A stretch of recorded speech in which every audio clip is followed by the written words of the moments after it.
100 நாள் வேலை திட்டத்தில் பயனாளி பட்டியலுக்கு எவ்வளவு பணம் போட்டாங்கிறது இருக்கு. யாருக்கெல்லாம் பசுமை வீடு திட்டத்துக்கு பணம் கொடுத்தாங்கன்னு இருக்கு.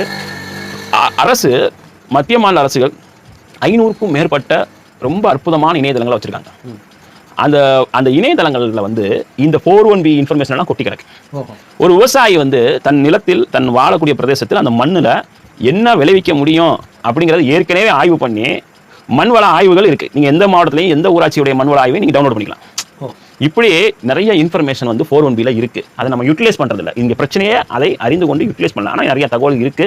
இங்க வந்து ஃபேஸ்புக்லையும் வாட்ஸ்அப்லையும் ட்விட்டர்லையும் நம்முடைய நேரங்களை வீணடிப்பதை விட இந்த யூடியூப்பை பார்த்துட்டு நீங்க இப்படி இருக்கக்கூடிய அரசு இணையதளங்களில் இருக்கக்கூடிய நல்ல தகவல், உங்களுக்கு தேவையான தகவலை எடுக்க முடியுங்கிறத நீங்க தெரிஞ்சுக்கணும். ஆக மனு எழுதக்கூடாது, அதை அரசு தாமாக முன் வந்து வெளியிடணும்னு பிரிவு 4(1)B சொல்லுது.